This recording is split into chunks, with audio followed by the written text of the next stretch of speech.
नमस्कार, सुदर्शन न्यूज में आपका स्वागत है। मैं हूं मुकेश कुमार और आप देख रहे हैं जवाब तो चाहिए।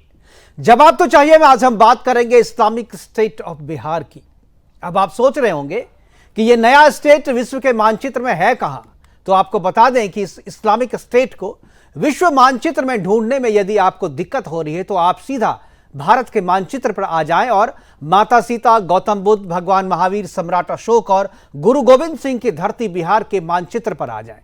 जी हां, यही बिहार अब बहुत जल्द नीतीश और लालू जी के मुस्लिम तुष्टीकरण की वजह से इस्लामिक स्टेट ऑफ बिहार बनने वाला है। अंदरूनी तौर पर इसकी शुरुआत तो काफी पहले ही हो चुकी थी, लेकिन आधिकारिक तौर पर इसकी शुरुआत एक दिन पहले हुई है। नीतीश कुमार जी की नेतृत्व वाली सरकार है, उसने 2024 के लिए स्कूल की छुट्टियों की एक लिस्ट जारी की है और उस लिस्ट में इस्लामिक स्टेट की झलक आपको साफ दिखाई दे देगी। दुर्गा पूजा, छठ की छुट्टी में कटौती, रामनवमी, महाशिवरात्रि, श्री कृष्ण जन्माष्टमी, मकर संक्रांति आदि की छुट्टियों को पूरी तरीके से रद्द कर दिया गया है। बात यही खत्म नहीं होती, इसके साथ साथ नीतीश बाबू की मुस्लिम परस्त सुशासन सरकार ने ईद और मुहर्रम की छुट्टियां बढ़ा दी है। इससे पहले भी सरकार ने रामनवमी के अवसर पर हिंदू राष्ट्र लिखा बैनर लगाने के लिए लोगों पर एफआईआर तक दर्ज करवा दिया था। इतना सब होने के बाद भी सेकुलरिज्म का सूप पीने वाले तथाकथित बुद्धिजीवी बिहार में शांत हैं। उन्हें लग रहा है कि अरे ये तो चलता है, इससे क्या होगा। तो सुन लीजिए भाई साहब, सरकार ने आपके लिए एक और सर्कुलर निकाला है और इस सर्कुलर के मुताबिक अब सभी प्रकार के उर्दू विद्यालय शुक्रवार को बंद रहेंगे और रविवार को वहां पर कक्षाएं लगेंगी।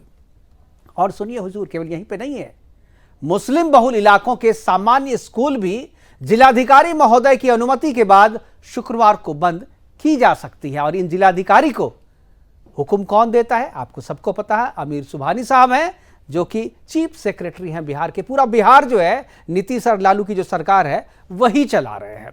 पूरे देश में जो कानून चलता है, जो नियम चलता है, बाबा अंबेडकर साहब का जो संविधान चलता है, वो मुसलमानों को पसंद नहीं। इन्हें संविधान नहीं, शरिया चाहिए। जहां इनकी आबादी अधिक है वहां तो चाहिए ही, जहां 20-25% हैं वहां भी इन्हें शरिया ही चाहिए। भाई साहब, वो दूर नहीं जब बिहार में कोई दाढ़ी टोपी वाला आपके घर आ जाए और बोले कि आपके घर में मुझे नमाज पढ़नी है और आप उसे रोक नहीं पाए।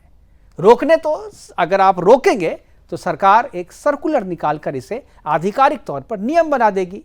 हमने कुछ दिनों पहले खबर चलाई थी कि बिहार और झारखंड के मुस्लिम बहुल इलाकों में स्कूल को शुक्रवार के दिन बंद किया जा रहा है, रविवार के दिन कक्षाएं लगाई जा रही हैं, जिसके बाद शिक्षा विभाग ने इसे रोकने के लिए सख्ती भी दिखाई थी। लेकिन अब सरकार ने इसे आधिकारिक तौर पर सही ठहराते हुए एक नोटिफिकेशन निकाल दिया। अब वो दिन दूर नहीं जब बिहार के मुस्लिम बहुल इलाकों में हिंदुओं को दीपावली, होली, छठ और दुर्गा पूजा मनाने के लिए इनकी मेहरबानी पर निर्भर रहना पड़े और सरकार किसी भी दिन सर्कुलर निकाल कर कह दे कि मुस्लिम बहुल इलाकों में हिंदू अपना पर्व त्योहार नहीं मना सकते हैं और अगर उन्हें मनाना है तो मुसलमानों से पहले इजाजत ले लीजिए। आज अपने प्रोग्राम में हम चर्चा करेंगे कि क्या बिहार में मुस्लिमों की सत्ता स्थापित हो चुकी है? क्या बिहार की सरकार मुस्लिमों के हाथ की कठपुतली बन चुकी है? क्या 80% हिंदुओं को जातियों में बांटकर 20% मुसलमान बिहार में मनमानी करेंगे? क्या बिहार में जातीय जनगणना मुसलमानों को मजबूत करने के लिए किया गया है? करेंगे चर्चा और चर्चा के लिए हमारे साथ कुछ मेहमान होंगे, उनसे मैं आपका परिचय करवाऊंगा और चर्चा की शुरुआत करूंगा। लेकिन पहले एक रिपोर्ट हमने तैयार की है, वो रिपोर्ट देखिए, उस पर कुछ पॉलिटिकल रिएक्शंस है, उन रिएक्शंस को भी सुनिए। उसके बाद वो जो सर्कुलर है वो सर्कुलर भी आपको हम दिखाएंगे। उसके बाद मेहमानों से परिचय करवाएंगे और चर्चा की शुरुआत करेंगे। नीतीश कुमार जहां नमाज पढ़ते हुए नजर आते थे, इफ्तार पार्टी में शामिल होते थे,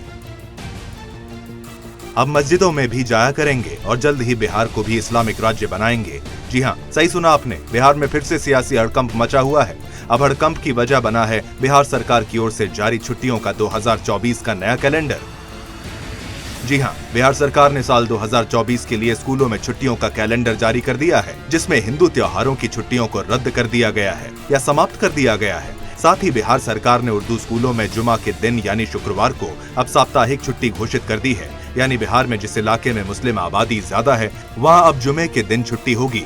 बिहार हिंदुस्तान का पहला ऐसा राज्य होगा जहां जिहादियों के लिए जुमे की सरकारी साप्ताहिक छुट्टी घोषित कर दी है। इसे लेकर बीजेपी ने नीतीश कुमार सरकार पर जमकर हमला बोला है। बीजेपी ने तंज कसते हुए कहा कि नीतीश सरकार को अब लगे हाथों बिहार को भी इस्लामिक स्टेट घोषित कर ही देना चाहिए। आपको बता दें कि इसको लेकर केंद्रीय मंत्री गिरिराज सिंह ने नीतीश कुमार पर करारा हमला बोला है। आइए आगे आपको सुनाते हैं केंद्रीय मंत्री गिरिराज सिंह का बयान।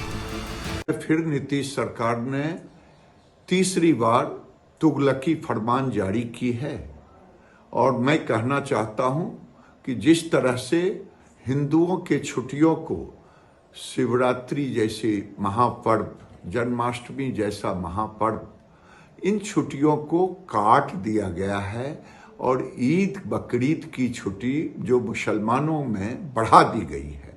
ये साफ जाहिर होता है कि नीतीश सरकार बिहार में इस्लामिक धर्म के आधार पर काम कर रही है और इसी कारण से अररिया, पूर्णिया, कटिहार, किशनगंज जैसे जगहों पर शुक्रवार को स्कूलों में छुट्टी हो रही है। अब तो लगता है कि पूरे बिहार में शुक्रवार को ही इस्लामिक छुट्टी करने की योजना बना रही है ये सरकार। अगर हमारे छुट्टियों को जिस ढंग से काटने का काम किया है, अगर नहीं इन छुट्टियों को फिर से बहाल किया तो इसका खामियाजा नीतीश कुमार को आने वाले चुनाव में भुगतना पड़ेगा। ये नीतीश कुमार नहीं कहलाएंगे बल्कि मोहम्मद लालू यादव और मोहम्मद नीतीश कुमार कहलाएंगे। तो सुना आपने किस तरह गिरिराज सिंह नीतीश कुमार सरकार पर तंज कस रहे हैं। साथ ही कह रहे हैं कि इस जारी किए गए कैलेंडर को लेकर भविष्य में मोहम्मद नीतीश और मोहम्मद लालू के नाम से जाना जाएगा। दरअसल पूरा मामला बिहार सरकार के साल 2024 के जारी कैलेंडर की छुट्टियों से जुड़ा हुआ है। 2024 के जारी नए कैलेंडर में कई हिंदू त्योहारों जन्माष्टमी, रामनवमी, महाशिवरात्रि, राखी, तीज पर छुट्टी खत्म कर दी गई है और जिहादियों की ईद, बकरीद की छुट्टियां बढ़ा दी गई हैं। ये कोई पहली बार नहीं है जब हिंदुओं के साथ बिहार सरकार ने भेदभाव दिखाया हो और अब एक बार फिर से बिहार सरकार ने हिंदुओं के साथ अन्याय किया है। अब सवाल ये उठता है कि आखिर क्यों बिहार सरकार को जिहादियों की इतनी चिंता हो रही है। इससे सरकार की मंशा पर भी बड़े सवाल खड़े होते हैं कि आखिरकार इस फैसले का क्या मतलब है। कहीं ये भी गजवाए हिंद को हिंदुस्तान में बढ़ावा देने की एक साजिश तो नहीं? तो ये क्या बिहार में से गजवाए हिंद की शुरुआत हो रही है और क्या सही में नीतीश कुमार और लालू यादव और तेजस्वी यादव को मोहम्मद तेजस्वी यादव या मोहम्मद नीतीश कुमार के नाम से इतिहास जानेगी? करेंगे बात। और चर्चा को आगे बढ़ाने के लिए हमारे साथ कुछ मेहमान जुड़ गए, उनसे मैं आपका परिचय करवा दूं। सुमित शशांक है हमारे साथ, बीजेपी प्रवक्ता के तौर पे कमल कमलेश है, कांग्रेस के प्रवक्ता के तौर पे अनिल झा जेडीयू की तरफ से है और इसके अलावा रमजान चौधरी जी हमारे साथ हैं मुस्लिम स्कॉलर के तौर पे। सभी मेहमानों का स्वागत है और चर्चा की शुरुआत में जेडीयू के प्रवक्ता अनिल झा जी से करना चाहूंगा। अनिल झा जी, क्या आपको आवाज मिल रही है? जी अनिल जी, यदि आपको आवाज मिल रही है तो जरा जो सवाल है हमारा और जो प्रोग्राम है, जो खबर है, वो तो आपको पता ही होगी क्योंकि आपकी सरकार ने ऐसा किया है। मैं जानना चाहूंगा कि इसके पीछे जो है फिलॉसफी क्या थी सरकार की, क्या सोच थी? तुष्टीकरण तो हम समझ ही रहे, लेकिन ये जो इस्लामिक स्टेट बनाने की दिशा में बिहार को ले जाया जा रहा है, क्या आप लोगों को ये, चूंकि देखिए एंड ऑफ द डे आप तो अनिल झा है, ब्राह्मण है और बिहार के जो है वो प्रबुद्ध नागरिक हैं, क्या आपको लगता है कि आपकी सरकार ने, चूंकि आप पॉलिटिकली उस पार्टी के साथ संबद्ध है तो शायद आपकी सोच जो है वो अलग होगी, लेकिन as a citizen of Bihar क्या आपको लगता है कि यह फैसला सरकार का सही है? अनिल जी।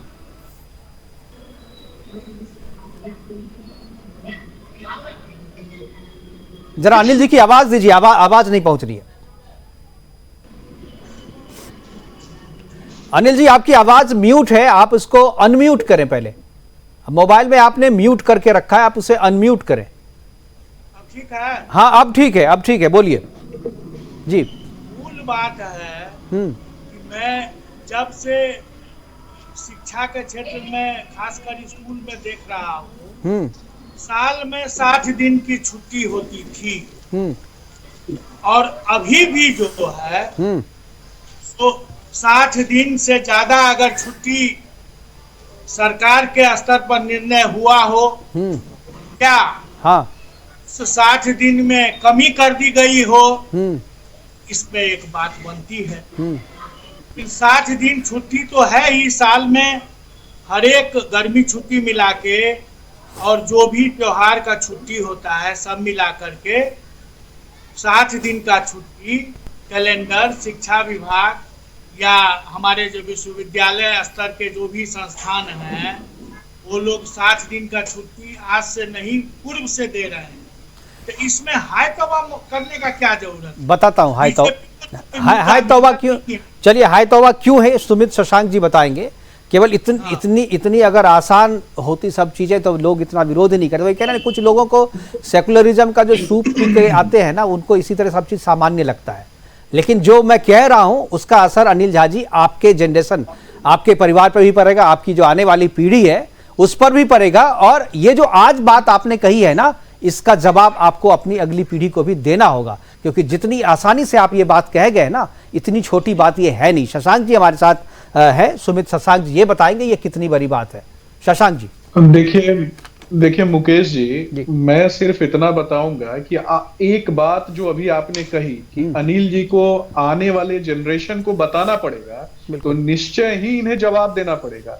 क्योंकि मैं जहां तक देख पा रहा हूं, मैंने सिर्फ इतना देखा है कि जब से ये इंडी अलायंस बना है, इस इंडी अलायंस में अभी तो लगातार मतलब 1-2 अध्याय ही आपने देखा है, लगातार क्रमिक रूप से जैसे जैसे चुनाव नजदीक आएंगे वैसे वैसे सनातन संस्कृति पर, सनातन मान्यताओं पर लगातार आघात जो है वो आप देखेंगे। लगातार बिहार में जिस प्रकार से इस्लामिक तुष्टीकरण के नाम पर हिंदुओं को नीचा दिखाने की कोशिश की जा रही है, हिंदू धर्म, हिंदू मान्यताओं पर जिस प्रकार से आघात करने की कोशिश की जा रही है, जिस प्रकार से मौलाना नीतीश कुमार जी के द्वारा, मौलाना लालू प्रसाद यादव जी के द्वारा जिस प्रकार से बिहार की जनता यानी बिहार की जो सबसे बड़ी आबादी है, जो हिंदू सभ्यता और संस्कृति में विश्वास रखती है, उसे जिस प्रकार से कुचला जा रहा है उनकी धार्मिक आस्थाओं को, उसका जवाब बिहार की यशस्वी जनता आने वाले समय में लेगी। एक बात और मैं बताऊंगा, रही बात कि इन लोगों ने रामनवमी की छुट्टियां जो है उन्हें रद्द की, इन्होंने महाशिवरात्रि की छुट्टियां रद्द की, इन्होंने भगवान श्री कृष्ण के जीवन पर जिस दिन भगवान श्री कृष्ण का जन्म होता है उस जन्माष्टमी को इन्होंने रद्द किया। मैं सिर्फ इतना पूछना चाहूंगा कि एक सबसे बड़ी आबादी जो यादव जाति यानी यादव जाति के लोग भगवान श्री कृष्ण में सबसे ज्यादा आस्था और विश्वास रखते हैं और उनकी राजनीति ये लोग करते हैं, उनको कहीं ना कहीं अपना बनाने की जो कोशिश करते हैं, कहीं ना कहीं ये आज उन लोगों को भी आगे बढ़कर इन्हें जवाब देने की आवश्यकता है। और बिहार का प्रत्येक व्यक्ति कहीं ना कहीं मर्यादा पुरुषोत्तम भगवान श्री रामचंद्र जी के आदर्श विचार। बिल्कुल सुमित जी, ये केवल छुट्टियों को रद्द कर देने का नहीं है, ये बात केवल छुट्टियों को कम कर देने या दिन को कम बेसी करने का नहीं है। ये बात जो है वो ये भी है कि आपने ईद और मुहर्रम की छुट्टियां बढ़ाई हैं और आपका इंटेंशन क्या है, आपके इसके पीछे आपकी सोच क्या है। वो सोच जो है वो काफी खतरनाक है और जिस दिशा में ये सोच पूरे स्टेट को ले जा रही है वो बड़ा खतरनाक है। आने वाले दिनों में इसका जवाब जो है सबको देना पड़ेगा, उनको भी देना पड़ेगा जिन्होंने ये फैसला किया है और उनको भी देना पड़ेगा जो इस फैसले में शामिल है। कमल कमलेश जी, कांग्रेस भी इस फैसले में शामिल है, क्या कहेंगे? आपको लगता है कि ये फैसला जो है ये सही है या आपको लगता है कि नहीं कहीं ना कहीं इसमें गड़बड़ी है, गलत है, इसको संशोधन इसका किया जाना चाहिए? मुकेश जी, जहां तक कांग्रेस पार्टी की बात है, हमारे इस फैसले में जो हम लोग देख रहे हैं कि इसमें कहीं ना कहीं सुधार की आवश्यकता है। जो के पाठक जी ने निर्णय लिया वो उनका अपना निजी निर्णय था, इसमें सरकार की कहीं से कोई भूमिका नहीं होती है, उसमें सब अपना अपना विभाग अपना इंडिपेंडेंट वर्क करती है। पिछले साल भी उन्होंने कुछ चेंजिंग की, उस पे भी हो हल्ला बहुत सारा हुआ। इस बार भी उन्होंने छुट्टी में कुछ तब्दीली किया।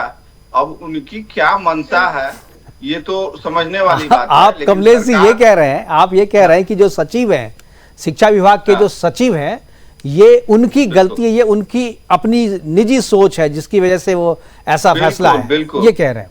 वाह, बिल्कुल मुकेश, ये तो आपने सरकार की कार्यप्रणाली पर भी प्रश्न लगा दिया कि सरकार के जो एक बड़े शिक्षा विभाग के जो सेक्रेटरी होते हैं वो अपनी मनमानी करते हैं, अपने मन से फैसला लेते हैं, उसमें सरकार का कोई लेना देना नहीं होता है, सरकार की सहमति नहीं होती। आप ये कह रहे हैं कि कोई भी यदि संज्ञान में आई है ऐसी बात, तो हाँ। सरकार इस पे पहल कर रही है और अपने तरीके से इसको सही करने का कोशिश करेगी सरकार, और बहुत जल्दी इसमें चेंजिंग आएगी। बहुत जल्द इसमें चेंजिंग? क्या मतलब छुट्टियों में केवल चेंजिंग करेंगे? देखिए, दो चीजें कि जो के पाठक सर ने कर दिया वो हो गया, ऐसा कुछ नहीं है। अभी पिछले बार भी हुआ था, कुछ चेंजिंग आई थी, इस बार भी आएगी।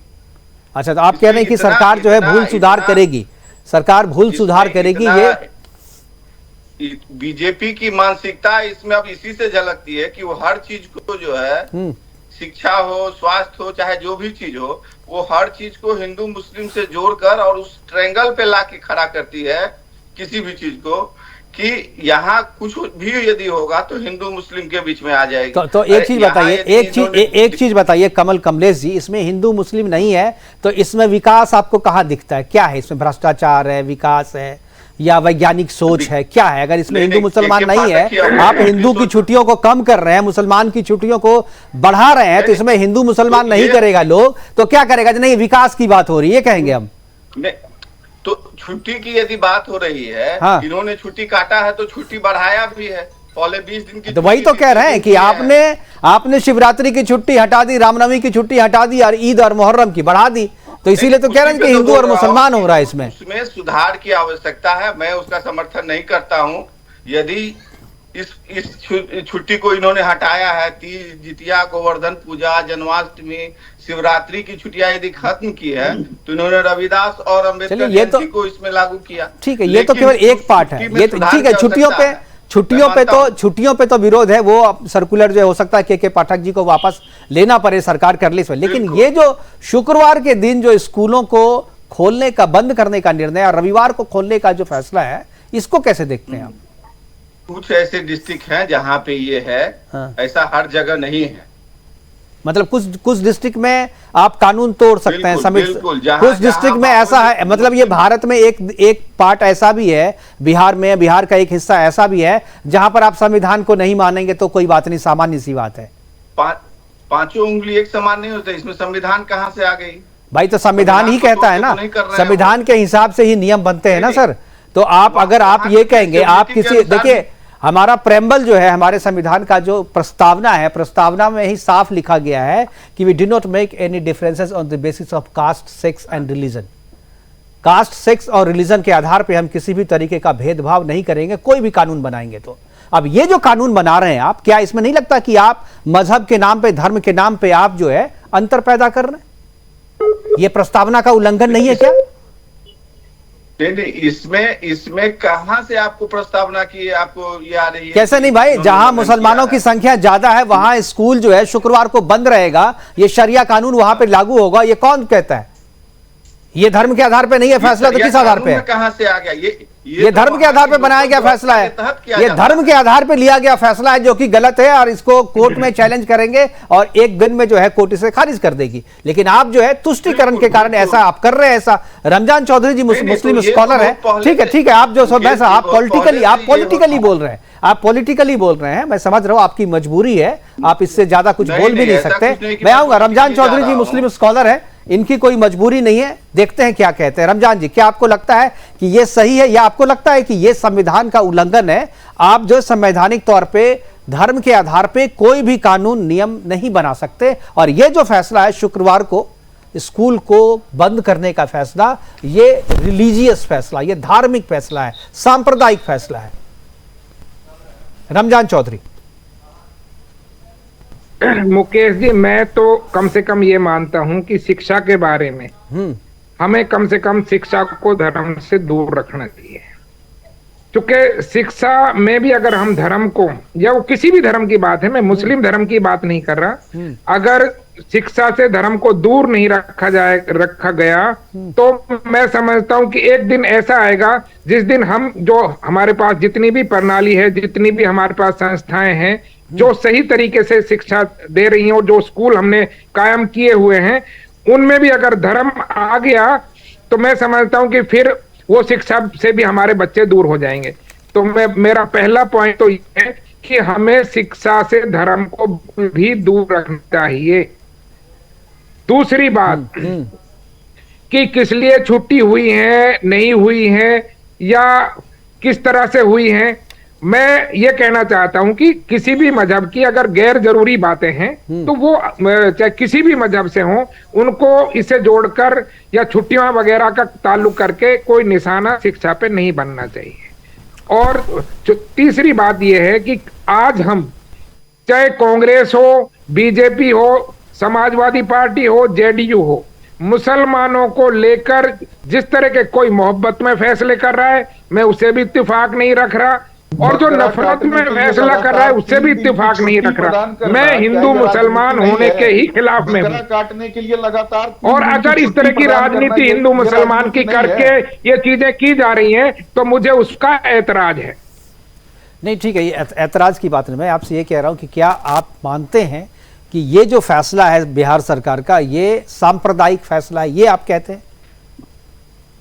शुक्रवार के दिन स्कूल को बंद करने का जो फैसला है, ये शरिया लागू करने की दिशा में बढ़ाया गया कदम है। नहीं है, कोई जरूरत नहीं है शुक्रवार को बंद रखने के लिए। जो नियम कायदे स्टेट के कहते हैं, जो नियम कायदे हमारे संविधान के कहते हैं, फैसले सरकारों को उसी हिसाब से लेना चाहिए, नहीं कि किसी को संतुष्ट करने के लिए, अच्छी बात है, करने के लिए अच्छी बात, मैं बिल्कुल भी इस पक्ष में, बिल्कुल। जेडीयू के प्रवक्ता हाथ उठा रहे हैं जी, बताइए अनिल जी। भाई साहब ठीक ही ना कह रहे हैं, हम कहते हैं जो स्कूल बंद का फरमान हुआ है कि मदरसा बंद करने के लिए शुक्रवार को हुआ है। आप लोग चैनल में जो है सो कुछ से कुछ चलाते रहते हैं, क्या चलाएं? गलत का नोटिफिकेशन है या स्कूल का है? एक मिनट, ठीक है, बोल दिया आपने, ठीक है। अब मैं आपको मैंने आप सुन लीजिए, आप लोग जो है, आप सरकार में प्रवक्ता हैं सरकार की, फिर भी आपको पता नहीं नोटिफिकेशन सरकार ने क्या निकाला। मैं टीवी पे दिखा भी रहा हूं, आप उसको पढ़ भी नहीं रहे। सरकार ने क्या किया, 2 फैसले लिए। फैसला नंबर 1 कि आप जो है ईद और मुहर्रम की छुट्टी जो है उसकी बढ़ा दी एक दिन आपने, और इधर आपने क्या किया, जन्माष्टमी की छुट्टी, महाशिवरात्रि की छुट्टी, द्वितीया की छुट्टी, गोवर्धन पूजा की छुट्टी, रामनवमी की छुट्टी को आपने रद्द कर दिया, हटा दिया। छठ की पूजा में, छठ और दुर्गा पूजा की छुट्टी में कटौती कर दिया। सुन तो लीजिए आप जो शुक्रवार की बात कर रहे हैं, मैं शुक्रवार की बता रहा हूं। और उसके बाद आपने क्या कहा कि उर्दू स्कूल में छुट्टी जो है वो संडे के दिन नहीं, शुक्रवार के दिन होगी। तो उर्दू स्कूल क्या मदरसा होता है? और मदरसे में भी क्या करेंगे आप, क्यों करेंगे आप? उर्दू स्कूल मदरसा नहीं होता।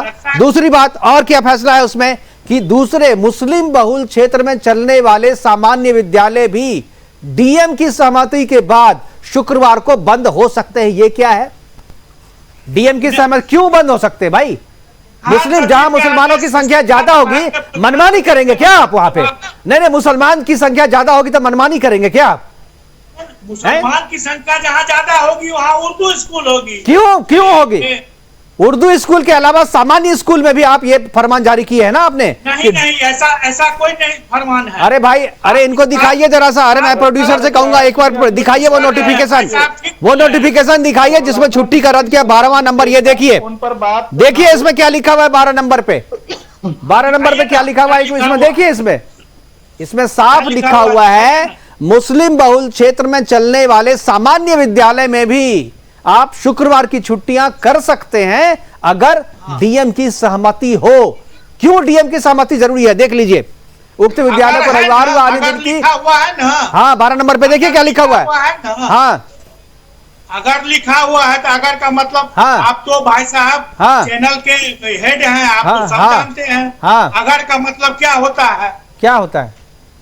अगर का मतलब यह होता है कि आपके, अगर का 13 नंबर वाला में देखिएगा आप, सामान्य क्या, अगर का मतलब यह होता है कि आपकी नीयत में खोट है। अगर का मतलब यह होता है कि हमने एक ने बचाव के लिए लिख लिया अगर, वरना सरकार चाहे तो डीएम की क्या औकात है कि वो सही फैसला कर ले? सरकार चाह लेगी यदि, अभी आपके कांग्रेस के प्रवक्ता, जरा लाइए इनको स्क्रीन पे, कांग्रेस के प्रवक्ता आपके बोल रहे थे ना, उसके बाद आप कर सकते हैं। क्या फिर से बोलिए भाई साहब, सुना जाए। दूसरी बात, सबसे महत्वपूर्ण बात आप बोल रहे हैं रक्षाबंधन की कृष्णाष्टमी या जो भी रामनवमी, आप भाई साहब, आप भी हिंदू हैं, मैं भी हिंदू हूँ, हाँ। मैं ब्राह्मण हूँ, हाँ। मैं भरपूर रूप से, मैंने पूर्ण रूप से जानता हूँ हाँ। कि सरकार के पास शक्ति होती है, हाँ। कि रामनवमी के दिन अगर हमको छुट्टी सरकार बंद रखनी है तो मैं अपना ऑर्डिनेंस जारी कर दूंगा। इसमें क्या बात है? इसमें हिंदू मुस्लिम तो की क्या बात? तो ये जो नोटिफिकेशन क्या बेवकूफ बनाने के लिए रखा है क्या? ये नोटिफिकेशन में क्यों? विद्यालय के लिए नॉट हिंदू और तो नॉट विद्यालय में कौन पढ़ते हैं भाई साहब? विद्यालय में टीचर कौन है? जब तो विद्यालय ये तो शुरुआत है सर। आप शुरुआत, अनिल जी मैं आपको बता रहा हूं, आप अभी पॉलिटिकली भले बोल लीजिए, बाद में हमसे फोन पे बात कीजिएगा आप। हम जानते हैं आपके चेहरे के भाव बता रहे हैं कि आपको भी ऐतराज है, लेकिन आप पॉलिटिकली बोल नहीं पा रहे, मजबूरी आपकी है, मैं समझ रहा हूं। मैं समझ रहा हूं बहुत सारे हमारे मित्र हैं जेडीयू और आरजेडी में जो कहते हैं कि सरकार का फैसला जो है हम नहीं आपको बहुत बढ़िया से जानते हैं जी, तो आपसे बहुत बिल्कुल हम तो समझ रहे हैं, सबको जानते हैं कि भाई सरकार में है तो आपको उनकी बात जो है माननी पड़ेगी, लेकिन दिल आपका नहीं मानता, ये मैं भी जानता हूं। सुमित जी कुछ बोल रहे हैं। सुमित जी देखिए मैं सबसे पहले ये समझना, पूरे बिहार को समझने की आवश्यकता है कि जब हम महाशिवरात्रि का त्योहार मनाते हैं, यानी महाशिवरात्रि का त्योहार अर्थात प्रदोष काल में जब 12 ज्योतिर्लिंगों की उत्पत्ति हुई थी और उस दिन महाशिवरात्रि था, और महाशिवरात्रि के दिन प्रत्येक व्यक्ति कहीं ना कहीं रात्रि पूजन करता है, और सुबह में हमारी माताएं बहनें, बिहार की ही नहीं संपूर्ण देश की जो माताएं बहनें हैं वो कहीं ना कहीं प्रत्येक शिवालय में जाकर के पूजा अर्चना करती हैं। बिल्कुल। अगले दिन जब हम अपने स्कूलों में, हमारे बच्चे जब स्कूल जाते हैं, हम जब ऑफिस जाते हैं, और आम जनता जो है जो अपने ऑफिस जाती है, परंतु किसी ने कभी कोई शिकायत नहीं की कि शिवरात्रि के अगले दिन हमें छुट्टी नहीं प्रदान की जाती है। बिल्कुल। परंतु शिवरात्रि के दिन, रामनवमी के दिन बंद, अगर छुट्टी नहीं देना, सभी कार्यालयों का खुला रखना, ये कहीं ना कहीं दर्शाता है कि हिंदू धर्म, हिंदू आस्था और हिंदू विश्वास में जिन्होंने भी विश्वास रखा है उन्हें हतोत्साहित करने की कोशिश की जा रही है। ये एक तरीके से राजनीतिक जजिया कर जो है वो नीतीश कुमार जी ने बिहार की जनता पर लागू कर दिया है। एक प्रकार से राजनीतिक जजिया कर तो मुझे लगता है छोटी बात है, मुझे लग रहा है कि पूरी तरीके से इस्लामिक स्टेट बनाने की दिशा में बढ़ाया गया कदम है, और ये शुरुआत है। आप देखिए आगे क्या होगा, मैं आपको दिखाता हूं आगे क्या होगा। आप जरा सोच के देखिए, अभी आपने इसका विरोध नहीं किया यदि, तो कल जो है आपके सामान्य जो स्कूल है वहां भी उर्दू मुस्लिम टीचर जो है वो रखने का एक नोटिफिकेशन जारी कर दिया जाएगा। पुलिस थाने में कहेंगे नहीं भाई कि पुलिस थाने का एसएचओ मुस्लिम ही होगा, बोला डीएम जो है मुस्लिम ही होगा। भाई यूपीएससी जिहाद में यही तो हमने दिखाया था, और इसी की चिंता हमने की थी। यूपीएससी जिहाद में हमारी यही चिंता थी, और आज बिहार में यही देखने को मिल रहा है। बिल्कुल उसी तरीके से हो रहा है, उसी मोडस ऑपरेंडी पे चीजें हो रही हैं जैसा हमने यूपीएससी जिहाद में दिखाया था, और ये सारी चीजें उसी इस्लामिक स्टेट को बनाने की दिशा में बढ़ाया गया एक कदम है। मुकेश जी, क्रमिक रूप से आपने देखा होगा कि सबसे पहले इनके शिक्षा मंत्री आते हैं, वो मर्यादा पुरुषोत्तम भगवान श्री रामचंद्र जी के जीवन, आदर्श, विचार और संस्कारों पर टीका टिप्पणी करते हैं। इनके पार्टी का एक विधायक आकर के पुनः मर्यादा पुरुषोत्तम श्री राम जी के खिलाफ बोलता है। फिर उसके बाद नीतीश कुमार जी सदन के पटल पर बिहार की माताओं बहनों को जिस प्रकार से बिल्कुल ये उसी दिशा में जा रहा। और आपको मैं पिछले साल का एक और नोटिफिकेशन, अनिल जी मैं आऊंगा, भाषा को वापस ले। नीतीश कुमार जी माता और बहनों को ये बात अभी बोलने की क्या जरूरत है? बिहार की ठीक है, वो रक्षा बंधन, ठीक है आपका ऑब्जेक्शन मैंने आपका ऑब्जेक्शन स्वीकार किया। ठीक है भाई, अभी इस मामले में नहीं बोलेंगे, चलिए आप बोलने दीजिए। रक्षाबंधन जैसे पवित्र पर्व को जी मैं एक बार कमलेश जी के पास जाऊंगा, एक बार शशांक जी ठीक है। कमलेश जी बहुत देर से नहीं समझ सकता। कमलेश जी, एक नोटिफिकेशन पिछले साल भी आया था, रमजान के महीने में जो मुस्लिम कर्मचारी थे सरकार के, उनको टाइमिंग की छूट दी गई थी कि वो चूंकि ये रहते तो जो 5 बजे के बदले वो 2 बजे भी जा सकते हैं रोजा तोड़ने के लिए। इस तरीके की छुट्टी नोटिफिकेशन आया था, आपको याद होगा।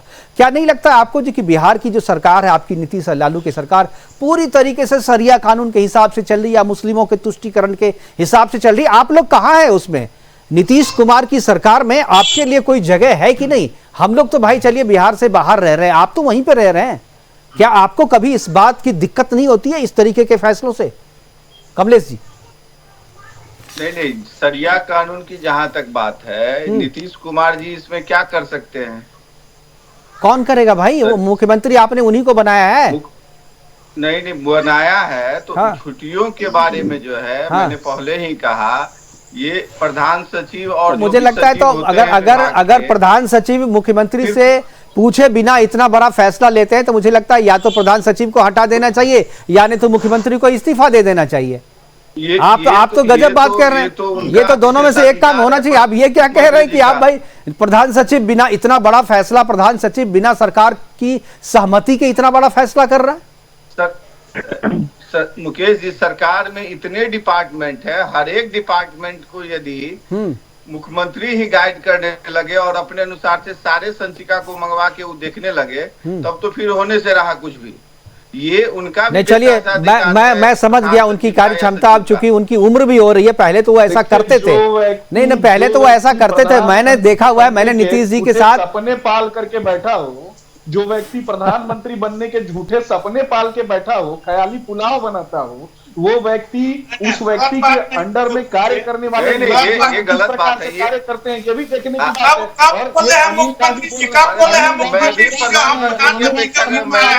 एक मिनट, सुमित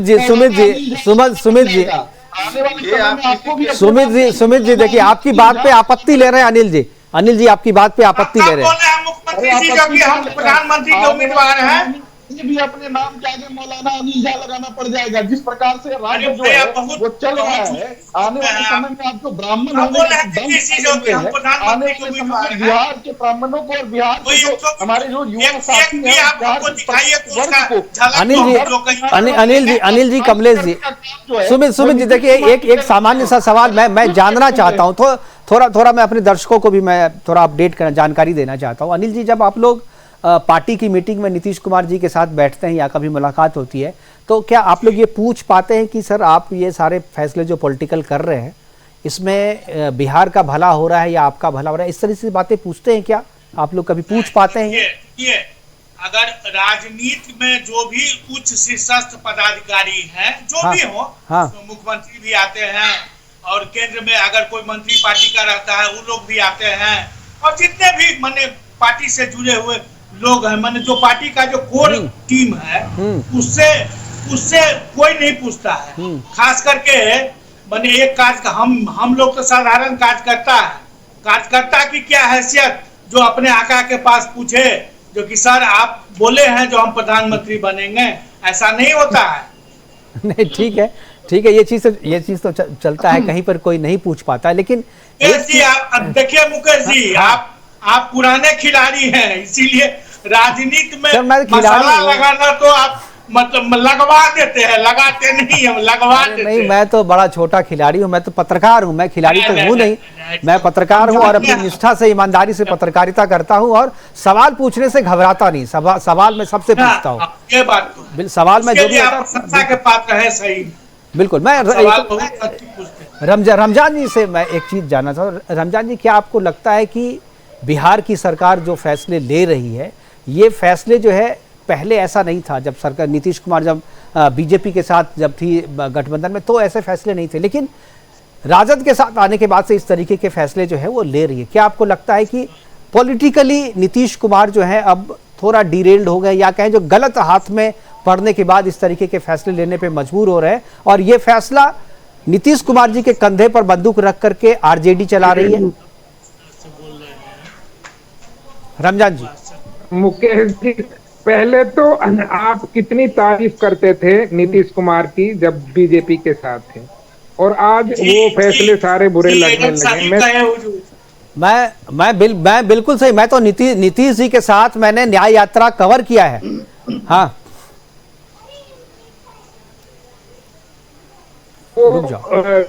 निकल गए। मैं सिर्फ एक बात कहना चाहता हूँ कि सरकारें किस पक्ष में रहती हैं और जिनका साथ होता है उनके हिसाब से वो फैसले लेते हैं, ये बात सही है। पहले बीजेपी के साथ थी तो उनको बीजेपी को खुश करना पड़ता था, अब जेडीयू के साथ हैं तो उनको जेडीयू को खुश करना पड़ता है। केंद्र की सरकार हो या राज्यों की सरकार है। ठीक है, मैं अभी जो है मतलब अभी प्रोग्राम को मैं यहीं पर वाइंड अप करूंगा, क्योंकि अभी सीधा लिए चलते हैं। बहुत अच्छी खुशखबरी है, और अभी जो है ना हमारा कंप्लीट हुआ है, और वो एनडीआरएफ जो है ना अपना काम करना चालू कर दिया है। अच्छा, आप तो कौन से टीम से हैं? हम जो है ओगर से, हमारा ओगर से हमने पाइप ये सीधी तस्वीर उत्तराखंड के उस टनल से है जहां पर हमारे 41 मजदूर भाई जो है वहां पर फंसे हुए थे, और लगातार 17 दिन से रेस्क्यू का ऑपरेशन चल रहा था, और अब आज जाकर के उम्मीद की किरण जो है वो दिखी है। और आज कुछ ही पलों में, या कहे कुछ ही घंटों में, कुछ ही देर में जो है ये सारे जो मजदूर जो अंदर फंसे हुए श्रमिक भाई, ये सारे जो है आज निकाल लिए जाएंगे। प्रशासन की तरफ से जो है वो पूरी तैयारी कर ली गई है, और जो स्ट्रेचर जो है वो अभी भेजा जा रहा है। जो रैट स्किल के तहत जो मजदूर जो है वो खनन कर रहे थे, और ऊपर से ऑगर मशीन जो वर्टिकली वहां पर खनन कर रही थी और सीधे तौर पे उस टनल में जाने की कोशिश कर रही थी, उनको सफलता मिली है। और अभी पहला स्ट्रेचर जो है वो भेजा गया है सुरंग में, और मजदूरों का पहला जो जत्था है वो तुरंत शायद कुछ ही पलों में आपको मैं स्क्रीन पे दिखा पाऊं। एनडीआरएफ के 5 जो लोग हैं वो पाइप के जरिए, जो पाइप मजदूरों को बाहर लाने के लिए लगाई गई है, जो लग चुकी है, उन तक पहुंच चुकी है, उस पाइप के जरिए एनडीआरएफ के 5 जो लोग हैं, एक्सपर्ट जो है वो अंदर टनल में गए हैं, और वहां पर सुरक्षा कारणों से उनके हेल्थ को चेक करने के बाद जो है वहां से वो धीरे धीरे मजदूरों को बाहर भेजेंगे। और कुछ ही पलों में हम लोग ये देखेंगे कि किस तरीके से, और ये हलचलें तेज हो गई हैं बाहर, टनल के बाहर लोग जो है तेजी से दौड़ते हुए टनल की तरफ जा रहे हैं। कुछ ही पलों में आपको हमारे स्क्रीन पे आप दिखेगा आपकी किस तरीके से 41 मजदूर जो 17 दिन से वहां पर फंसे हुए थे, और वो अब जो है किसी भी पल बाहर आ सकते हैं, और 17 दिनों के बाद वो मिल सकेंगे। उनके लिए बाहर में मेडिकल टीम का पूरा इंतजाम किया गया है। एक अस्थायी स्वास्थ्य शिविर जो है वो वहां पर लगाया गया है, वहां पर डॉक्टरों की टीम है, 8 बेड का एक अस्पताल बनाया गया है, और इस अस्पताल में पहले उनकी प्रारंभिक स्वास्थ्य की जांच की जाएगी, और जांच करने के बाद जो है उन्हें वापस से फिर से अस्पताल में रखा जाएगा। और उनके क्या कह रहे हैं एक बार सुनते हैं। 7:05 पे एग्जैक्ट पाइप ब्रेक थ्रू हो चुका। बिल्कुल 7:05 पे पाइप ब्रेक थ्रू हो गया, यानी 7:05 पर हम लोगों ने जो श्रमिक थे उन्होंने पाइप वहां तक पहुंचा दी है, जहां पर जिस और अब सुरंग में जो प्रोसेस है वो एक एक करके 41 मजदूरों को बाहर निकालने का काम या तो शुरू हो चुका है या शुरू होने वाला है। पूरी तरह से एक्टिविटी बढ़ गई है। जो थोड़ी देर से लोग यहाँ पर स्टैंड बाय में खड़े हो गए थे, यानी कि वहाँ पता नहीं चल रहा था आखिर हो क्या रहा है, तो वो भी वहाँ भी अब साफ तौर पे अब वहाँ भी एक्टिविटी बढ़ गई है। और मुख्यमंत्री अंदर है, मुख्यमंत्री पुष्कर सिंह धामी अंदर है, तमाम जो पीआरओ के डायरेक्टर हैं जनरल हरपाल सिंह वो भी अंदर है, और तमाम अधिकारी अंदर हैं, और अंदर से एक एक करके सभी मजदूर को निकाला जाएगा। खबर ये है कि पहले जो कैंप अस्थायी कैंप है वहाँ